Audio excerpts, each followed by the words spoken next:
Avant de démarrer l'épisode du jour, je voulais vous parler du salon Création et Savoir-faire, avec lequel j'ai le grand plaisir d'être partenaire. Vous connaissez sans doute ce salon du faire soi-même, le numéro 1 en France et même en Europe.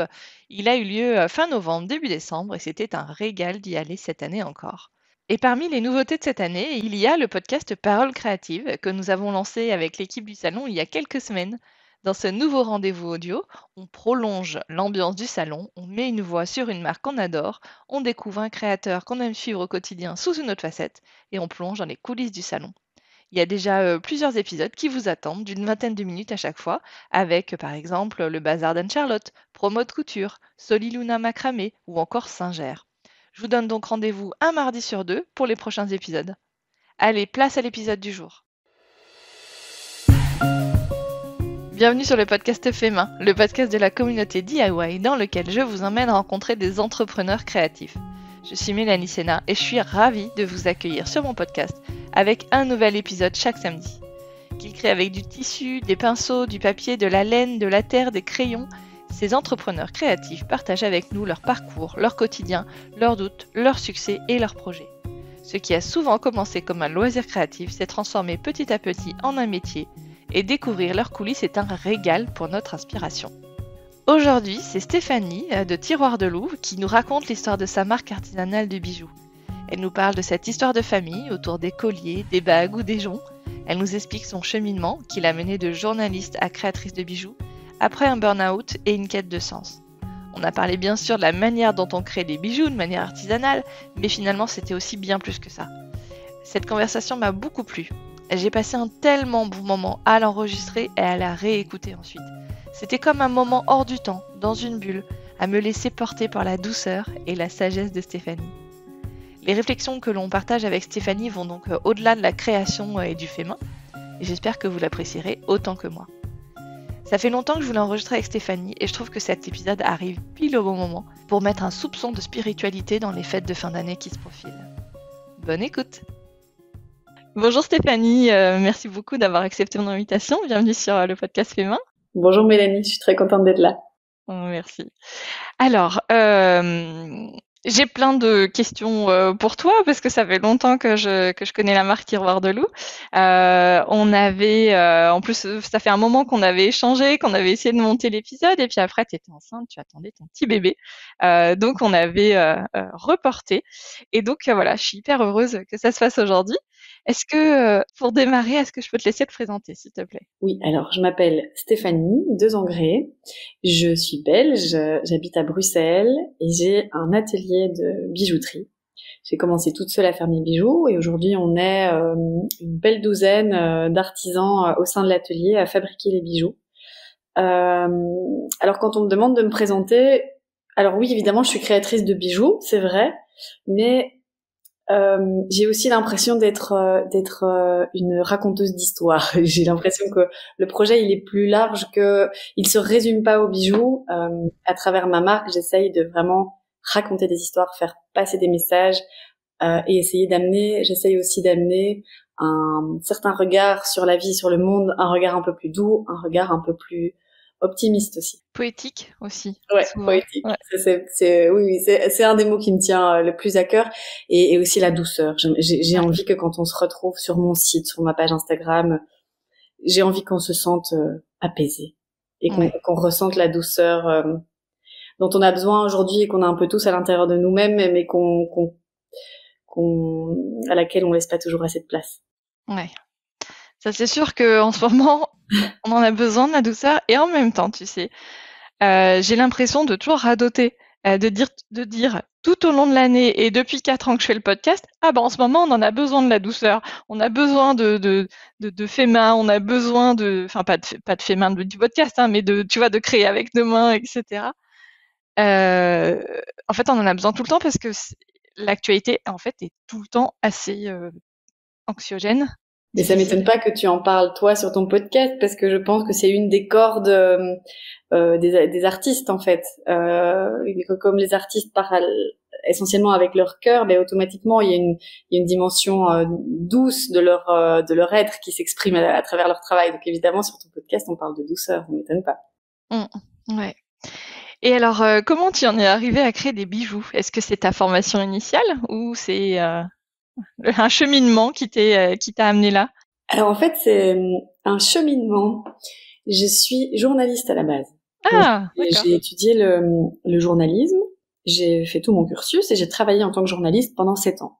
Je travaillais en tant que journaliste dans la presse féminine D'accord. et spécialisée, la presse pour enfants aussi. Voilà. J'ai beaucoup aimé ça, mais j'ai toujours eu des projets créatifs à côté, depuis toute petite. Et dans ces projets créatifs, les bijoux ont toujours pris une place assez importante. Je me souviens que quand j'étais dans la cour de récré en primaire, je vendais déjà des petites bagues que je faisais avec des avec des attaches parisiennes. Donc pas les attaches trombones, les attaches avec il y a une petite tête et puis deux petites Oui, pattes en dessous. oui. Voilà, je séparais les petites pattes, je mettais en rond, ça faisait une petite bague. Et alors moi je dessinais avec des petits stabilos euh, sur la sur la petite coupelle qui servait Oui. de c'était l'élément décoratif de la bague, si tu veux. Et donc, je vendais déjà ça dans la cour de récré. Entre autres choses, hein, je faisais des bracelets brésiliens, comme tout le monde, en fait. Comme beaucoup de Ouais. petites filles. Oui, Et mais tu les vendais, tu les offrais pas juste à tes copines. T'avais... si, je les offrais Ah, si. beaucoup. Mais je ne sais pas quelle mouche m'a piqué, mais j'ai ce souvenir, effectivement, quand... Rien. Bon, je jouais beaucoup au magasin quand j'étais petite. J'aimais bien Ouais. ça. Donc, voilà. Donc, ça a toujours fait partie de ma vie.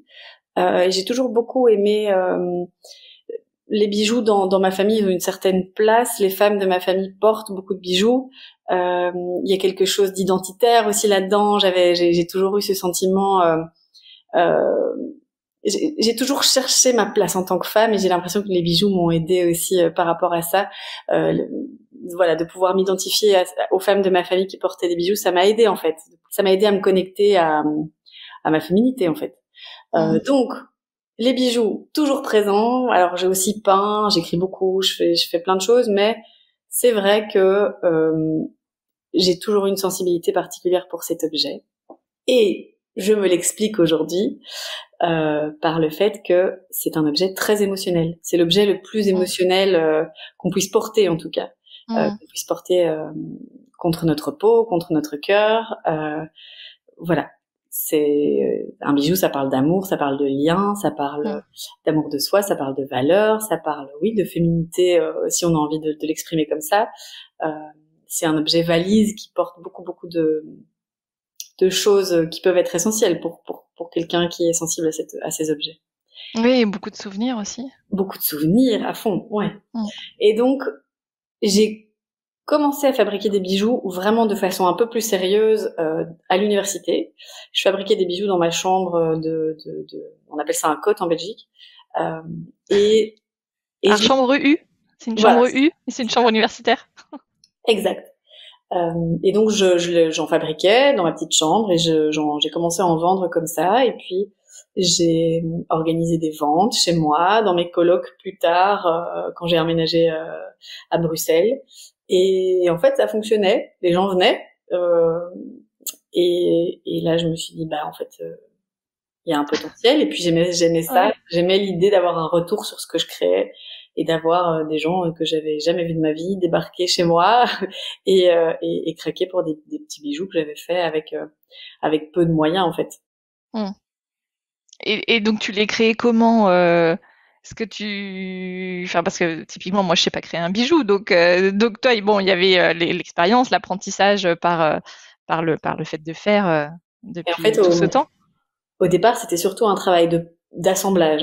C'est un travail de Mm. pince. Il faut pas beaucoup d'outils. Il faut des petites pinces, des anneaux, de la chaîne, des petites tiges pour pouvoir fixer une perle, enfin des Mm. perles entre elles. Euh, et puis c'était tout. D'accord. Et je pense que les premiers gestes, je les ai appris avec ma maman le dimanche. On allait chercher des petites perles et on faisait des bracelets. On faisait, donc ces gestes-là, en fait, tout simples, ils m'ont quand même permis d'aller assez loin dans le projet. Quand j'ai créé la société Tiroir de Loup, ce n'était qu'un travail d'assemblage. Il n'y avait Mm. pas du tout de savoir-faire de bijoutier derrière le projet. D'accord. Euh, j'ai créé la société avec mon papa en 2013 il s'est joint à moi pour m'aider dans la création de l'entreprise, donc pour tous les aspects plus administratifs qui moi me donnaient des allergies. Et donc ça c'était en 2013 et en 2015 je suis partie en Italie à Florence pour étudier la bijouterie. J'ai trouvé en ligne une formation, c'était pas une formation en ligne, mais j'ai trouvé sur internet une formation de 4 mois intensive, bijouterie intensive, les gestes essentiels, scier, souder, limer, sertir une petite pierre, voilà. Pendant 4 mois, j'ai fait que ça. Il n'y avait pas de théorie, c'était vraiment que de la pratique. C'était le rêve. Après 5 ans d'université, j'avais vraiment plus envie qu'on m'embête avec des syllabus. J'avais envie d'être dans la matière, j'avais envie de travailler avec mes mains. Et puis j'étais impatiente de savoir d'arriver déjà à la réalisation d'un premier bijou avec soudure, avec petite pierre, J'étais excitée comme un coucou. Je n'ai pas dormi pendant 4 mois. Je partais tôt à l'école, j'étais la première arrivée, j'étais souvent la dernière partie. Et j'essayais de rentabiliser à fond, mais pas dans une démarche mercantile, mais je voulais profiter un max du savoir qu'on m'offrait là-bas. Et voilà. Et là, je suis rentrée avec ce bagage-là en Belgique. Et il était temps de pouvoir expérimenter tout ça au sein de Tiroir de Loup. Et j'ai pas attendu trop longtemps. J'ai commencé par une première bague, et puis une deuxième, une troisième, et puis j'ai élargi la gamme. Donc mon petit syndrome de l'imposteur qui était présent dès le départ a commencé à tout doucement rétrécir, se calmer. Et comment s'imbriquer le Tiroir de Loup à l'intérieur de ta vie professionnelle? Parce que tu as exercé en tant que journaliste. Oui, j'ai travaillé 7 ans comme journaliste jusqu'en 2016. D'accord. Et bien, je travaillais à temps plein comme journaliste, puis je faisais mes bijoux le week-end, et puis j'ai réduit à 4/5e, à 3/5e, à 2/5e, et puis bardaf, j'ai fait un burn-out. Ah, alors bardaf, ça veut dire quoi? Bardaf, c'est un mot belge assez vilain, mais c'est une espèce d'onomatopée qui veut dire badaboum, quoi, si tu veux. Et boum. D'accord.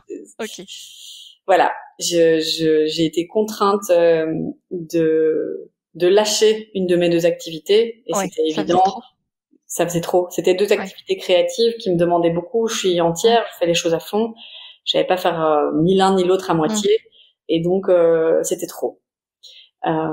Donc ce burn-out m'a aidé à lâcher mon salaire en fait, parce que Tiroir de Loup à ce moment-là me payait des clopinettes. Clopinettes, ça va? Oui, pas... je l'ai. Oui. Ouais, je comprends. Effectivement, donc transition douce. Transition douce quand même. Oui, mais un peu forcée. Non. Elle a été douce jusqu'au burn-out. Donc forcée, mais c'était ce que je souhaitais en fait.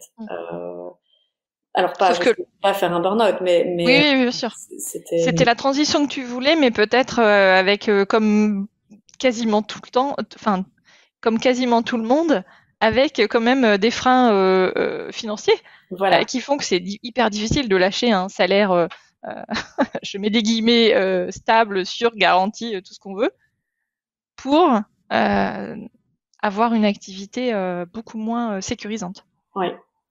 Mais en fait, je m'en fichais moi. C'était plus mon père qui avait peur pour moi. D'accord. Mais moi, ça faisait déjà longtemps. Depuis que après mon retour d'Italie, pour moi, c'était évident qu'il fallait que je quitte le journalisme, pas parce que j'aimais plus ça, bien que je ressentais quand même un certain décalage par rapport à mes valeurs, parce que dans la presse féminine, à ce moment-là, la presse féminine, là, papier, que j'ai connu moi, en tout cas, les magazines que j'ai connus, ils s'éteignent tout doucement. Il n'y avait pas beaucoup de budget, et quand il y avait du budget, il y avait des annonceurs derrière, donc il y avait des enjeux, on n'avait pas la liberté d'expression comme on la souhaitait, et voilà, donc il y avait une question de sens. C'était pas que j'étais fatiguée d'avoir 2 boulots, je me sentais moins alignée avec ce que j'avais à faire en tant que journaliste. Voilà. Et je crois que ce qui a accéléré cette crise personnelle, qu'on appelle un burn-out, mais qui était beaucoup plus large que ça, c'est les attentats. Les attentats qu'on a eu à Bruxelles et tout le climat qu'on a connu avant avec les attentats en France. C'était 2015 ? 2015 en France, 2016 en Belgique. Ouais. 16, ouais. Ça m'a énormément touchée. Là, c'est vraiment la journaliste militante qui s'est dit, mais enfin, non, en fait, c'était vraiment plutôt l'hypersensible que je suis, qui ne comprenait pas comment on pouvait en arriver là, qui ne comprenait pas toute cette souffrance gratuite. Voilà. Et donc, cette perte de sens s'est généralisée autour de moi. C'était plus juste lié à mon boulot. C'était qu'est-ce qu'on fout là, qu'est-ce que je fous là, qu'est-ce que j'ai envie d'apporter dans ce monde. Et à ce moment-là, j'ai beaucoup consommé des vidéos sur YouTube, des vidéos de Pierre Rabhi, des interviews de Pierre Rabhi. J'ai regardé des documentaires comme ceux qui sont sortis à l'époque, c'est-à-dire Demain, Enquête de sens. Voilà, et ça a été une porte d'entrée énorme vers un nouveau monde, une prise de conscience, une ouverture de conscience monumentale. Et du coup, ça ne pouvait que piquer. Je ne pouvais que réaliser que je n'avançais pas tout à fait dans la bonne direction.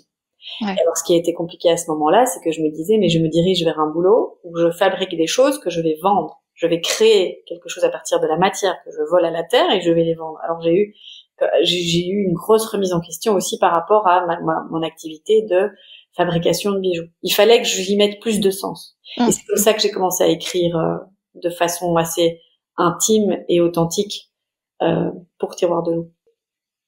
Et à un moment donné, tu en as même fait un livre? Alors, si mes souvenirs sont bons. J'ai fait 2 livres pour enfants, oui. D'accord, 2 livres pour enfants. Oui. Tu veux nous en parler? Oui, alors le premier s'appelle Dans les yeux d'Anna et il révèle un secret aux enfants qui est qu'on a toujours le choix de choisir le regard que l'on pose sur la vie, quelle que soit la situation qu'on vit. Dans le livre, au milieu du livre, il y a une paire de lunettes en carton que l'enfant peut poser sur son nez et il vit avec la petite fille qui est la protagoniste du livre. Il vit cette transition, cette prise de conscience liée à ce regard qu'on peut moduler en fait en fonction de nos besoins en fait. Ça c'est le premier. Et le deuxième s'appelle Les secrets de la Pachamama et là c'est j'ai eu envie de vulgariser pour les enfants les dernières recherches sur la vie secrète des arbres, les dernières recherches scientifiques qui sont tout à fait fascinantes et j'ai eu envie d'en faire un livre pour enfants pour parler d'écologie sans parler d'écologie, pour faire de l'écologie par l'émerveillement en fait, les amener à avoir envie de chérir la planète par ces découvertes scientifiques en fait, vraiment par l'émerveillement que ça avait créé chez moi. Et tu les as auto-édités ou ils sont sortis avec une maison d'édition? Je me souviens plus. Auto-édités. Auto-édités, d'accord. Et comment ça s'est passé cette aventure? Ça s'est très bien passé. Le premier livre, on en a vendu un petit millier. Ouais. On a vendu 950, donc je suis contente parce qu'on l'a imprimé une première fois 500 fois et puis une deuxième fois 500 fois et ils sont pratiquement tous partis. J'ai eu beaucoup de chouettes retours. Le deuxième, je l'ai imprimé 500 fois, il m'en reste. Il a moins bien fonctionné. Alors, est-ce que c'est parce que je venais d'accoucher quand je l'ai sorti et que j'avais moins d'énergie à donner? Est-ce que c'est le thème? Est-ce que c'est le moment? Est-ce que j'ai moins communiqué? Je sais pas. Mais il n'empêche que c'est un projet que j'ai mené pendant ma grossesse et ça m'a fait un bien fou d'avoir ce projet-là. De mener ce projet-là enceinte, en fait. Et alors, ce petit bébé qui était tant attendu. Oui. Quel impact ça a eu sur aussi ta vie d'entrepreneuse? Eh bien, ce petit bébé que j'ai tant attendu, il est quand même arrivé au bon moment. Parce que j'étais bien organisée, parce que tout a roulé, parce que j'étais pas seule, parce qu'entre-temps, j'avais eu le temps de m'entourer d'une équipe formidable. Et c'est pas juste un beau mot vide, c'est vraiment le cas. J'ai beaucoup de chance à ce niveau-là. Et donc, quelque part, je savais que Tiroir de loup allait continuer à fonctionner très bien, sans moi, pendant quelques mois. Et Juliette, elle s'appelle Juliette, elle a 22 mois aujourd'hui, et elle n'a commencé la crèche qu'à 8 mois, donc il fallait que je puisse compter sur mon équipe pour gérer pendant toute cette période. Alors, j'ai pas 100% lâché. C'est ce que j'allais dire. Parce que pendant toute cette période-là, on te voyait quand même de temps en temps, effectivement, peut-être un petit peu moins fréquemment, mais en tout cas... Disons que j'avais pas vraiment de stress sur les épaules. Je me suis fait aider par quelqu'un. Moi, je m'occupe beaucoup de la com, en fait, pour Tiroir de loup. et il y a quelqu'un qui est rentré dans l'équipe à mi-temps pour m'aider par rapport à ça. Donc déjà, ça m'a dégagé du temps. Puis j'ai fait un peu moins, on a sorti un peu moins de bijoux cette année-là. C'est une année où on a vendu un peu moins. C'est la première année où on a fait on a eu une baisse dans notre chiffre de l'année. Ouais. D'habitude, on a une croissance douce chaque année, organique. On cherche pas à tout prix la croissance, mais on laisse notre courbe monter petit à petit. Et là, c'est la première année où on a eu une petite chute, et c'est lié à tout ça. C'est lié au temps que j'ai moins pu donner au projet. Mais ça n'empêche, c'était quand même une très bonne année. On n'avait pas à se plaindre. Moi, ce qui a été difficile, c'est que c'est la première fois de ma vie que je devais consacrer moins de temps à ce projet qui était juste mon premier bébé. Et donc les premiers mois, quand j'étais un peu plus seule à la maison avec Juliette, j'essayais d'une façon ou d'une autre de pouvoir un peu participer à la vie de l'atelier. Je faisais des montages de vidéos à partir de vidéos que j'avais dans mon téléphone. J'écrivais des petits textes. J'avais quand même besoin de créer. Maintenir le lien. Ça, c'est de maintenir le lien et de créer. Je ne sais pas comment vivre si je n'ai pas cet outil dans ma vie. C'est un peu, je pense que c'est une façon de répondre à une certaine forme d'anxiété. Puis c'est aussi un besoin fondamental de mon être profond, de me concentrer. C'est une façon de me concentrer sur la beauté aussi. C'est vraiment une petite béquille essentielle à ma vie, et donc ne plus pouvoir être dans la création, ça a été dur pendant quelques mois. En tout cas, c'est pas que j'y étais plus, mais j'y étais beaucoup moins. Oui, et puis différemment aussi, parce que la maternité, ça remet en perspective beaucoup de choses. Et déjà la phase de grossesse, et puis après la maternité, et il y a même un terme aussi, la matrescence. Je sais pas si ça te parle. Ouais. Ça, donc toute cette phase-là, ça chamboule tout quand même.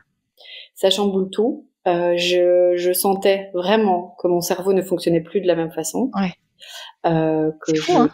Oui, et ça fait très peur. Ouais. Ma mémoire, ma façon de réfléchir. J'ai eu la chance de pas avoir de grosses baisses de morale. J'avais très peur de ça, mais je n'ai pas connu ça. Évidemment, j'ai eu des jours moins, j'ai eu des jours sans, j'ai eu des moments de grosse fatigue, mais je n'ai pas été à plat pendant une longue période. Donc ça, c'est bien, mais par contre, mon cerveau a pris cher, franchement, et encore maintenant, hein, ma mémoire, ma concentration. Voilà, ma concentration, c'est vraiment difficile, ouais. Ouais. Non, mais ma petite sœur qui est enceinte en ce moment, et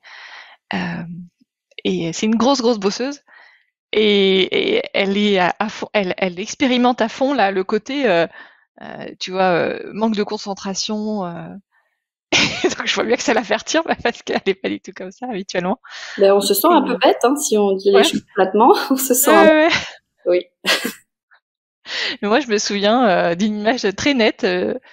Je pense que je devais rentrer d'une écho. Ça devait être pour ma première grossesse. Et toi, je me vois dans les toilettes à mon boulot à l'époque, et me dire, tu vas être encore sur ce nuage d'avoir rencontré mon bébé à l'écho, et qu'en fait le reste, on en a juste rien à secouer, quoi. Et donc tu remontes après à ton bureau, et t'es dans ton monde, et le reste n'a finalement aucune importance. Ça, c'est vrai. C'est vraiment, et ça m'aide aujourd'hui aussi dans ma vie professionnelle. Je relativise beaucoup plus facilement. Ouais. Des petites situations du quotidien qu'on peut avoir avec une équipe de 10 personnes, des tensions dans l'équipe, des petites choses pour lesquelles je pouvais vraiment ruminer pendant un certain temps. Ce sont des choses qui me paraissent beaucoup moins grandes aujourd'hui, beaucoup moins insurmontables. Là, on prend une grande distance par rapport aux choses qui sont peut-être un peu plus futiles, ou en tout cas moins essentielles. Ouais. Et qui, effectivement, quand on n'a pas cette prise de distance, elles peuvent être assez obsessionnelles. Il y a des trucs avec lesquels des fois on se pourrit la vie, qui effectivement, quelque part, n'ont aucune importance, mais bon. Oui, ça, je suis aussi une grande spécialiste. Et comment s'est passée la construction de cette équipe tout au long de ces années ? T'as commencé à embaucher quand ? Alors, la première personne que j'ai embauchée, c'était un mi-temps, et je l'ai embauchée pour pouvoir partir à Florence, pour pouvoir partir en Italie suivre ma formation.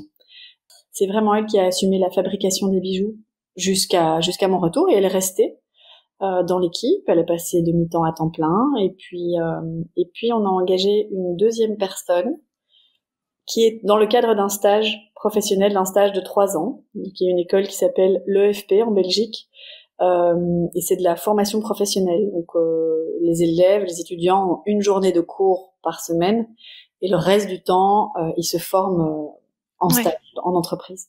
D'accord. Alors, nous, en France, on appelle ça l'alternance. Oui, voilà, c'est ça. C'est exactement ça. C'est un stage en alternance. Mais ça reste un stage rémunéré. Et en Belgique, il y a beaucoup de stages qui ne sont pas rémunérés. C'est pas rémunéré énormément, bien que l'employeur a la liberté de payer plus s'il le souhaite, ou s'il le peut aussi. Mais donc, c'est quand même quelque chose qui c'est chouette parce que c'est du donnant-donnant, en fait. Et puis, en fait, les personnes qui sont étudiants de l'EFP, on les considère comme des membres, on en a encore aujourd'hui. Depuis cette époque-là, on en a toujours eu dans l'équipe. Et ce sont vraiment des personnes qui font partie de l'équipe. Et qui souvent, après la fin de leur stage, restent... Ouais, d'accord. Les choses se sont faites de façon assez naturelle et organique suite à ça. Dès qu'on a exprimé le besoin d'avoir une personne en plus, dans la semaine, dans les 2 semaines, on recevait un petit mail de quelqu'un qui nous proposait son aide, et on a toujours fait pas mal confiance à l'univers. Ah ouais, c'est fou. Si le feeling était bon, voilà. Et ce qui est important aussi, c'est qu'on a, à part au tout début, mais sinon je n'ai jamais engagé quelqu'un sur base d'un CV. C'est pas le critère numéro 1 en tout cas. Ce qui compte, c'est vraiment mes ressentis. Mes tripes, mon ventre, ce qu'il dit de la connexion humaine possible, ce qu'il dit du partage des valeurs qu'on a, ce qu'il dit de l'énergie de cette personne. Et depuis que je fais ça, j'ai plus vraiment eu de soucis dans l'équipe. Au début, il y a pu y en avoir, ça a été compliqué de construire cette équipe parce qu'il y a eu des profils. C'était vraiment compliqué. Et puis j'étais beaucoup plus jeune, j'avais moins d'expérience, moins de maturité, moins de confiance en moi. Et puis je travaillais avec mon papa, ce qui m'a quelque part d'une certaine façon, et je crois que ça m'arrangeait à cette époque-là, mais me garder dans une position de petite fille en fait. Et du coup, je n'arrivais pas à m'affirmer, prendre ma place par rapport à cette équipe. Voilà. Et les choses ont bien changé. Et aujourd'hui, c'est un petit rêve éveillé là qu'on vit à l'atelier, l'ambiance, l'atmosphère, les liens qui se créent, la bienveillance. Ça a l'air d'être un peu chiqué ce que je dis là, mais c'est sincère. Ça fait envie parce que c'est quand même difficile, hein, tu vois, même dans une petite structure de 10 personnes, la gestion des gens, c'est difficile parce que chacun vient aussi avec son propre lot de tout, quoi. Oui, justement, on intègre ça, on tient compte de ça, de chaque histoire personnelle, on se connaît quand même tous assez bien. Je fais très attention au bagage émotionnel et personnel de la personne, et on intègre vraiment, presque, c'est comme si on tenait compte des traumas de chaque individu, quoi. J'essaye un peu de sentir, de comprendre par où vient le vent, et d'intégrer ces contraintes, si on peut dire. C'est pas forcément des contraintes, mais c'est donné, quoi. C'est donné, en fait, d'intégrer ces données à la vie de l'entreprise. Et on le fait tous un peu naturellement à l'atelier, mais donc on tient compte de la réalité personnelle de chaque individu de l'équipe, et chacun prend soin des parts moins glorieuses des autres. Je sais pas si tu vois ce que je veux dire. Pas moins glorieuses, mais des parts plus qui grincent un peu plus. La peur du rejet de l'un, la peur du jugement de l'autre. Voilà. La réalité peut-être plus compliquée à la maison de quelqu'un. Et puis je suis la première. Facettes. Oui, en fait. Et puis je suis la première à exprimer ma vulnérabilité dans l'équipe. Ça, je le fais depuis toujours. C'est un besoin, déjà parce que ça fait partie de ma nature de base, mais je trouve ça essentiel de pouvoir l'exprimer pour que chacun ait conscience de là où on en est, en fonction de ce qu'on traverse à l'instant T. On n'est pas la même personne, on n'a pas la même énergie, on n'a pas la même motivation, on n'a pas la même façon d'aborder la vie ou le travail. Et donc pouvoir partager sur son état intérieur, si on le souhaite, ça aide la vie de l'entreprise, ça aide à se munir de bienveillance si on est en face d'une personne qui va moins bien, ça aide, et puis ça nous aide nous-mêmes à nous accepter dans notre vulnérabilité. Ouais, mais c'est difficile de montrer ses failles parce que justement on a l'impression qu'on va être peut-être un moins bon professionnel, tu vois. Ah oui, mais ça c'est vraiment, pour moi c'est une des clés. En tant que chef d'entreprise, il faut pouvoir exprimer sa vulnérabilité. Il faut pouvoir dire, en fait, vous savez quoi, les copains, je suis épuisée pour l'instant. Si je prends pas 3 jours pour moi à la maison, je vais pas être une chouette personne. Et pouvoir le dire, ou même pleurer. Pour moi, c'est une règle fondamentale dans l'entreprise, mais aussi dans la vie. Si l'humanité en est là où elle en est aujourd'hui, c'est justement parce qu'on n'a pas appris à s'aimer entier avec nos vulnérabilités et qu'on n'a pas appris à exprimer cette vulnérabilité. Donc on se sent seul, on se sent mal aimé. Si on est capable de... Pas compris. Pas compris, voilà, exactement. Alors que, je le disais encore hier avec une amie, mais l'intime est universel, on a tous les mêmes petites blessures. On a tous ce truc. On vit tous dans cette société. On a tous peur de flancher, on a tous peur d'être pas assez. Mais ce sont des croyances limitantes. Et donc, chez Tiroir de Loup, on essaye de dépasser, de transfigurer ce phénomène sociétal qui est juste un poison. Ouais. C'est clair ce que je dis ou Non, c'est non seulement hyper clair et je trouve hyper inspirant, tu vois. T'es la lumière au bout du tunnel, là. Effectivement, je trouve ça très, très, très chouette. Et tu vois, il y a toujours ce côté, je trouve, des fois un petit peu dans la communication avec les autres. Si je prends mon exemple, tu vois, sur Instagram, je trouve pas forcément évident d'être, oui, de montrer ses vulnérabilités quand ça va moins bien, parce que tu voudrais pas effrayer les gens ou tu voudrais pas, j'allais dire peut-être attirer de la pitié, c'est peut-être un peu fort le mot pitié, mais tu vois, ouais, c'est un peu, ouais, des sentiments un petit peu étranges, quoi. C'est difficile, mais de nouveau,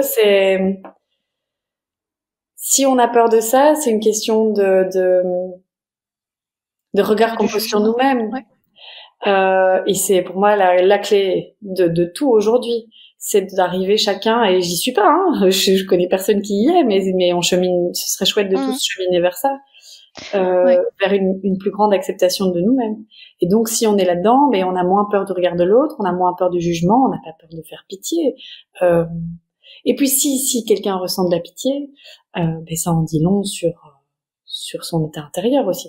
On n'est pas responsable de ce que l'autre ressent. Ouais. Non, mais t'as raison. Et tu vois, je pense à des fois certains comptes où tu sens que les personnes se plaignent un peu toujours. Ah oui, mais ça, alors oui, c'est pas différent. tomber dans la complainte et dans ayez pitié de moi et pauvre de moi et non, justement. Voilà. Ça, c'est pas agréable pour l'autre aussi, tu sais, de toujours se prendre ces vagues de ça va pas, et il y a ci qui va pas, et il y a ça qui est. Enfin, pour pouvoir se permettre, il faut aussi être capable d'exprimer toute la positivité qu'on porte. Tout le petit soleil qui est là au creux de nous. C'est sûr, on peut pas. Ah oui, je vois ce que tu veux dire. Il y a des spécialistes là-dedans, mais j'en connais, j'en ai connu, mais c'est quand tu es dans une certaine justesse, une certaine conscience assez poussée de toi, et que tu as développé un amour plus grand des autres, t'es pas dans la complainte permanente, tu es juste dans l'authenticité et tu traverses la vie comme tous les autres, avec ses moments positifs et ses moments négatifs. Et quand ils sont moins chouettes, tu l'exprimes, et quand ils sont plus chouettes, tu l'exprimes aussi. C'est super important. Ouais. Ça me fait aussi penser un petit peu au fait qu'on célèbre pas forcément toujours très bien les moments vraiment chouettes, quoi, Ouais. finalement. Là, t'as mis le doigt sur un gros point. On le fait pas forcément bien à l'atelier ou alors de façon très fugace. Mais c'est vrai. Et c'est un point d'attention depuis toujours. Je me le dis toujours. On met un tel cœur dans ce qu'on fait, une telle énergie. Les sorties passent, les mois passent. On s'arrête pas pour se dire, oh, on a accompli ça.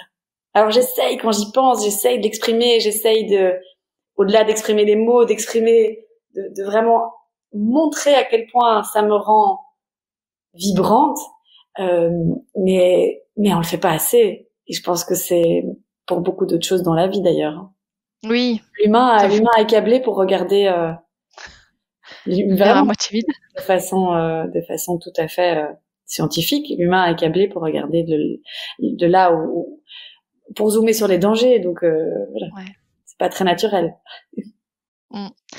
Ça me fait penser à ma fille, ça fait 2 fois qu'elle me fait la réflexion, ma plus petite qui a 11 ans. Elle me fait la réflexion, elle est dans une école privée depuis quelques années et ils ont ce qu'ils appellent un temps de réflexion. Donc c'est une école privée catholique. Nous, on n'est pas spécialement croyants, mais voilà, on aimait qu'elles aient ce cadre et aussi pour l'apprentissage de la foi que nous on leur a pas apporté. Donc ça nous semblait intéressant. Et puis après, bon, dans les écoles privées catholiques, la présence de la foi, etc., est assez dosée, bien dosée, je trouve. Enfin, en tout cas, pour ce qui me concerne, pour ce qui nous concerne avec mon mari, on trouve que c'est bien dosé et voilà, dans le respect de chacun, etc. Et voilà, c'est plus finalement des notions de bienveillance et de respect des gens qu'on est venu chercher dans cet établissement plutôt que l'aspect purement, tu vois, religieux. Et dans ce temps de réflexion, ma fille me dit ah mais l'enseignante adjointe en pastorale, elle veut toujours qu'on voit qu'on trouve le beau, mais bon la guerre en Ukraine, la guerre alors je sais plus quel pays elle m'a dit parce que bon forcément à 11 ans la guerre actuelle au Proche-Orient ça voilà, ça lui parle pas forcément et donc C'est très juste. Elle a raison. tu vois. On peut pas vivre comme ça parce qu'on fait partie de ce monde et que, mais c'est une notion, c'est une notion importante à intégrer. C'est comme tout dans la vie. Il y a du positif, il y a du négatif. C'est comme chercher l'équilibre. Dans la vie, c'est, évidemment, on peut pas passer notre temps, dans un seau rempli de paillettes, la tête dans un seau rempli de paillettes. Ce n'est pas possible.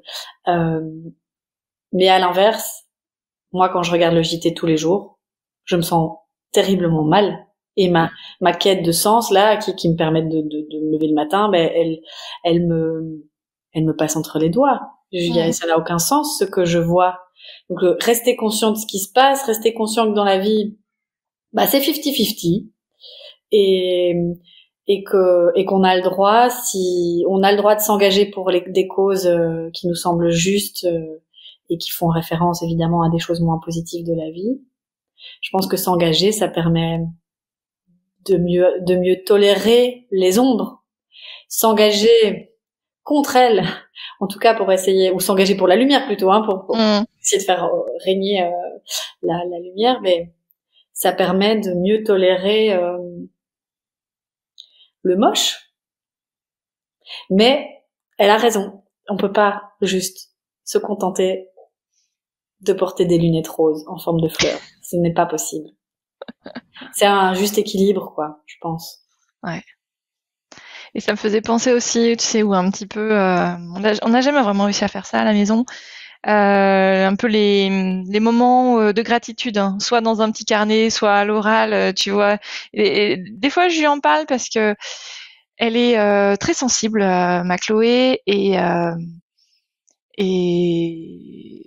voilà, il y a énormément d'émotions qui la traversent et qui sont difficiles à accueillir pour elle. Et donc je lui dis mais voilà, réfléchis pendant que tu t'endors, parce qu'elle met 1000 ans à s'endormir le soir. Donc je lui dis mais fais un petit peu la liste ou dis-moi les choses qui ont bien été dans ta journée, là où tu étais contente, ce qui t'a fait plaisir, est-ce que tu voudrais, voilà, ce pourquoi tu voudrais remercier, je sais pas qui, l'univers, le monde, le ciel, ce que tu veux. Et elle a un peu du mal à faire ça. En fait, je pense que tu vois, encore plus quand on est un grand sensible, on peut assez facilement se laisser dépasser par l'anxiété. On peut se laisser, on peut s'effondrer quand on observe la noirceur de tout ce qui se passe. C'est encore plus important de se concentrer, de faire ces exercices de gratitude. Ouais. Ça veut pas dire qu'on vit comme un doux rêveur, ça veut dire que notre cerveau, peut-être encore plus que le cerveau des autres, cette part archaïque. Un besoin. Il y a ce besoin, mais il y a aussi ce qu'on disait tout à l'heure, le cerveau humain, il est câblé pour regarder d'où vient le danger. Alors évidemment, il n'y a plus des lions qui risquent de nous attaquer, mais ça reste biologiquement une mécanique du cerveau ancrée et dont on est tous bénéficiaires et victimes, quoi. Et donc c'est un muscle, je crois. La gratitude, c'est un muscle. Nos yeux, arriver à guider nos yeux vers des choses plus belles, ça se muscle. Mais ça veut pas dire qu'il faut regarder que ça. Et en plus, si on ne regarde que ça, on perd aussi la valeur de la beauté. C'est bête, mais on se rend compte de ce qu'on a aussi parce qu'on voit les difficultés ailleurs. C'est horrible. Ouais. C'est horrible de ressentir ça. C'est culpabilisant à crever, mais en fait, ça fait, oui, bref. Ça permet de prendre quand même un peu de distance, effectivement, quand on voit, enfin, quelque part, oui, je dis c'est un peu horrible de se dire, je préfère être à Grenoble tranquillement aujourd'hui plutôt que à Gaza, quoi. Ouais. Mais n'importe quel, voilà, ou en Somalie, j'ai encore lu. Enfin, ouais. C'est vrai que partout où tu regardes, c'est pas la joie. Et en même temps, voilà, typiquement, moi, je boycotte assez fréquemment quand même les JT parce que effectivement, moi, je rêve d'un journal de bonnes nouvelles, en fait, tu vois. Et pas... Alors, il en existe. Tu sais qu'il fonctionne pas. J'ai rencontré un journaliste français avec qui on a beaucoup parlé de ça. C'est un des meilleurs amis de Pujadas. Et ils ont souvent cette conversation ensemble. Il me disait, tu sais, il a lu un livre qui s'appelle, je crois que le livre s'appelle Factfulness. C'est un monsieur qui a analysé la violence, l'état de violence dans le monde depuis la nuit des temps. Il est arrivé, donc il part que de faits. Il y a rien d'émotionnel dans ce qu'il raconte. Mais il avait envie de démontrer qu'en fait, le monde et l'humanité, il s'est jamais aussi bien porté qu'aujourd'hui. Sauf qu'aujourd'hui, l'information, elle nous arrive de toutes parts, tout le temps, à chaque instant de la journée. Donc, on est beaucoup plus sensibilisé et on est beaucoup plus accablé aussi par la noirceur. Donc, effectivement, j'ai pas besoin de regarder le JT, qui commence par un générique de film d'horreur, qui finit par un générique de film d'horreur, qui emploie le mot peur, angoisse, guerre, mort, danger, toutes les deux phrases, ouais, c'est clair. Et qui finalement offre un certain regard du monde. Ça reste un filtre. Ils ont chacun leur filtre. Ouais, t'as raison. C'est enfin oui, c'est aussi construit comme ça. Et après, moi, c'est pour ça, tu vois, typiquement que j'écoute beaucoup de podcasts. Finalement, pour me nourrir un petit peu des gens, des choses, etc. Plus que effectivement, oui, ces filtres à mauvaises nouvelles, quoi. Ouais. Je pense que quand on est très sensible, il faut se protéger un peu de tout ça, ouais. et choisir soi-même le filtre qui nous convient et qui est susceptible de nous rendre heureux, parce qu'on ne peut pas, en tant que sensible, que grand sensible, être heureux en recevant aussi souvent les mauvaises nouvelles du monde. C'est pas possible. Alors on s'éteint et on n'a plus d'énergie à donner. Tout le trésor qu'on a là à l'intérieur de nous, il est plus disponible pour le reste du monde. Ouais. On est parti loin du sujet des bijoux. Ouais, on est parti loin, mais c'est hyper intéressant. Et je voudrais quand même qu'on parle un peu des bijoux et comment vous les fabriquez aujourd'hui. Mais en tout cas, non, c'était, je trouve très, enfin, empreint de sagesse et de douceur oui, non, voilà, sagesse. Donc c'est chouette. C'est le cadeau caché derrière les crises personnelles. Tu t'es obligé de réfléchir et de te Ouais, c'est vrai. documenter, de rencontrer des gens inspirants, Mm. voilà. C'est, alors, Ouais. sagesse, Alors, vous en met. Donc, les bijoux. comment ils sont fabriqués aujourd'hui? Comment tu imagines les différentes collections et tout ça? Attends, parce que c'est très vaste. C'est très très vaste. Comment on fabrique nos bijoux? Donc, avec nos mains, déjà. Toute l'équipe a la capacité de fabriquer les bijoux, de participer en tout cas à la fabrication. Il y a des membres de l'équipe qui sont plus expérimentés que d'autres ou plus formés que d'autres, mais en tout cas, chacun participe à la fabrication de nos bijoux. Moi aussi, même si de moins en moins, mais j'essaye quand même encore toujours de participer au processus de fabrication. Moi, je les crée surtout, euh, et puis je crée l'histoire qu'il y a autour, mais c'est l'équipe qui fabrique. Euh, Ensuite, évidemment, on utilise du métal, de l'argent et de l'or de notre côté. Euh, on essaye de mettre le plus de conscience sur les achats que l'on fait. Le métal qu'on achète est à 98 ou 99% du métal recyclé. Euh, donc que ce soit nos fermoirs, nos chaînes, les petits apprêts, on appelle ça des apprêts qu'on utilise pour nos bijoux, ou le fil d'or, les plaques d'argent, les grenailles avec lesquelles on fait des alliages, tout ça c'est du métal recyclé.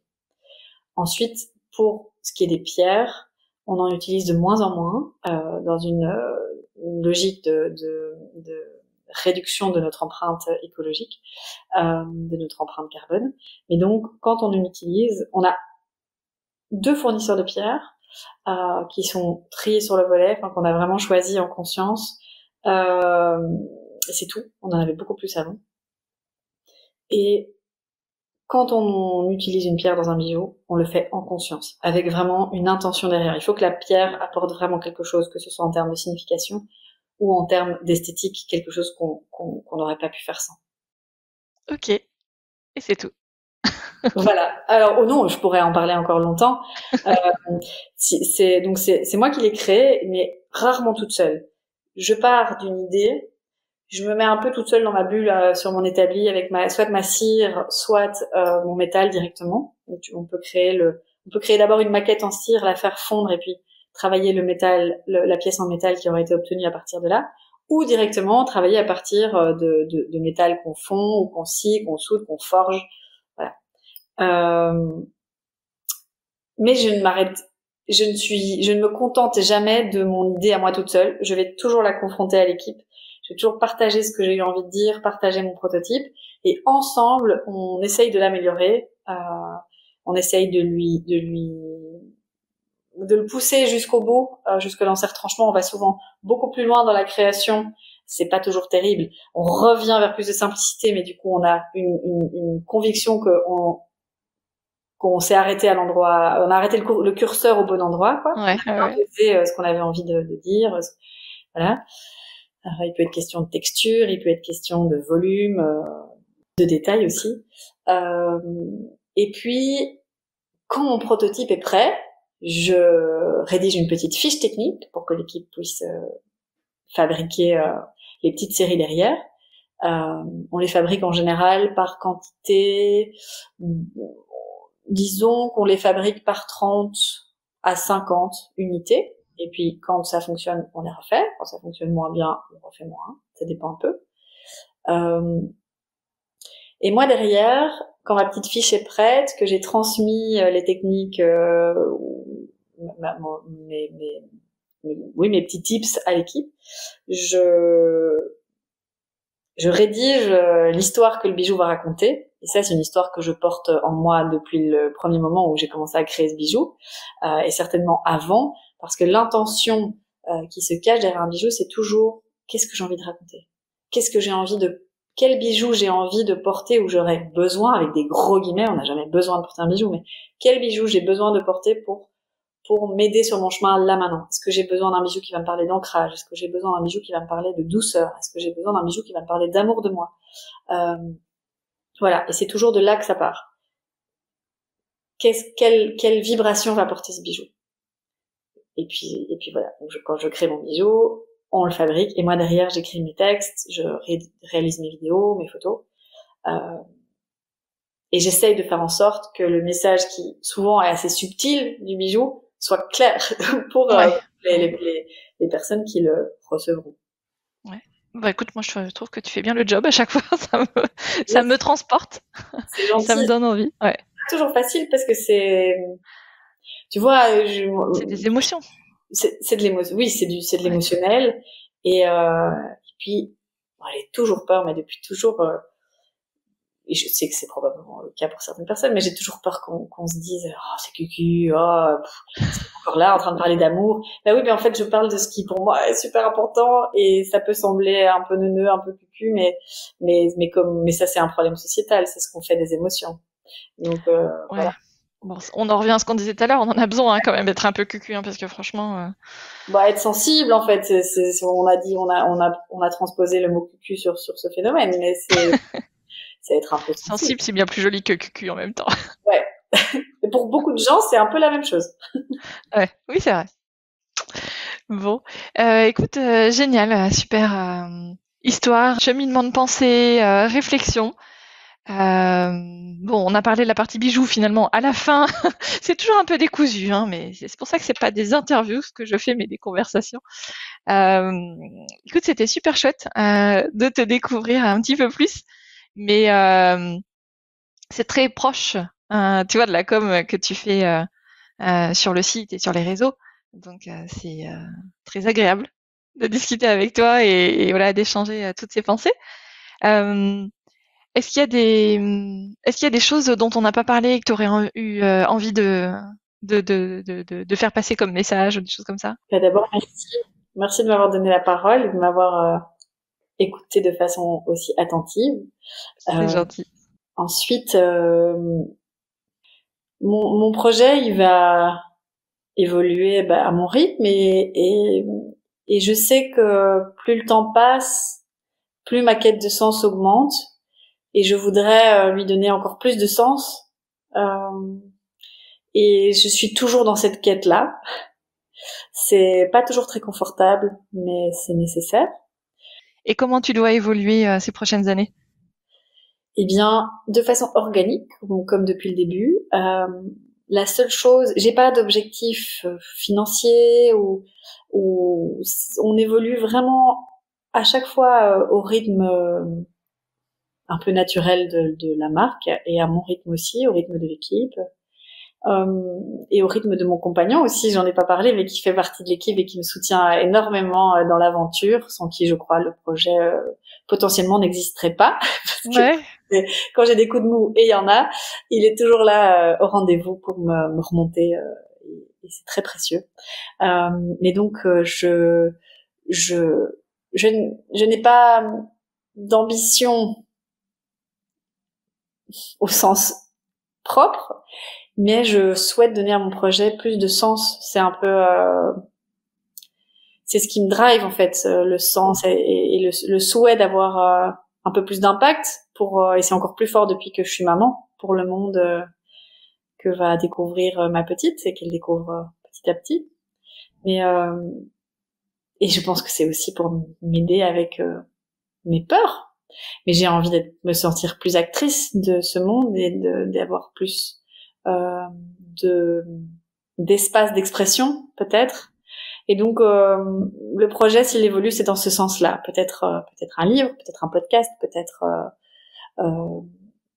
oui, encore des livres pour enfants ou pas. Je me laisse la porte ouverte, mais c'est un souhait, c'est un rêve. Je ne veux juste pas aller au-delà de mes ressources, comme je les ai déjà dépassées dans ma vie. J'essaye vraiment de les écouter et de respecter, même si je suis impatiente de me lancer dans un projet dans un projet satellite, qui ajouterait du sens à Tiroir de Loup. J'essaye aussi vraiment d'écouter mes ressentis et de respecter mes limites. Donc voilà, mais plus de sens encore, plus d'impact potentiel, comme un petit colibri, évidemment. Ce serait ça mon souhait. Ouais. Et je t'ai pas demandé, c'est qui Lou? Lou, c'est peut-être le prénom que j'aurais souhaité avoir. Ouais. Quand j'ai, je pense que je réfléchis beaucoup, qui je suis, qu'est-ce que je fous là depuis toujours, et ça fait partie de la vie d'un grand sensible. Le prénom Lou répond pas mal à la question. Pour moi, c'est un prénom très doux, c'est un prénom très rond. J'y vois quelque chose d'assez solaire, mais aussi quelque chose de vraiment beaucoup plus doux et peut-être plus introspectif. Il y a un côté très féminin, mais il y a aussi un côté très enfantin. Et c'était peut-être pour parler de ces deux facettes de moi aussi. Et de l'enfant que j'ai toujours envie de garder au creux de moi. C'est le grand challenge de l'humain. Ouais, super. Eh ben écoute, mille merci, Stéphanie. Je fais dire Lou, évidemment. Merci beaucoup. Ça doit arriver souvent sur Insta. On t'appelle Lou. Oui. Je corrige pas toujours, ça pas, enfin voilà. Oui. Moi, on s'adresse. C'est un détail. C'est toi, de toute façon. Exact. Merci beaucoup, Stéphanie, et puis à bientôt. Merci beaucoup de m'avoir donné la parole et de m'avoir écouté comme tu l'as fait. Et merci d'avoir osé lancer ce beau projet qui donne de l'espoir et qui apporte un peu de lumière là où on en a besoin. C'est très gentil. Merci beaucoup, à bientôt. À bientôt. Me revoici. J'espère que cette conversation vous aura fait autant de bien au choix qu'une séance de spa ou une séance avec un psy. Vous pourrez retrouver Stéphanie sur Instagram sur le compte Tiroir de Lou et sur internet sur tiroirdelou.com. Et évidemment, comme d'habitude, je vous invite à partager avec votre cercle créatif les épisodes qui vous plaisent pour me donner un coup de pouce. D'ailleurs, Spotify m'a appris dans sa rétrospective annuelle que 40% des partages d'épisodes se font via WhatsApp. C'est super, je suis trop contente. Si vous voulez me donner un deuxième coup de pouce, j'attends votre retour sur mon podcast pour savoir ce que vous en pensez. Rendez-vous sur podcastfemain.fr ou dans les notes de l'épisode pour trouver le lien et y répondre. Et allez, je tente un troisième coup de pouce. Ouais, je suis dingue aujourd'hui. Si vous trouvez que mon podcast vous a aidé à grandir et à réfléchir autour de la création, de l'artisanat et de l'entrepreneuriat, vous pouvez financer toutes ces heures de travail sur Tipeee, la plateforme de financement participatif que j'utilise et qui vous permet de me laisser un pourboire. Rendez-vous là encore un peu partout et notamment sur Podcast Fait Main pour savoir comment faire. Et bon, vous verrez, c'est hyper simple. Merci d'être là et à très vite pour le prochain épisode. Et n'oubliez pas de toujours prendre un moment dans votre quotidien pour créer. À bientôt!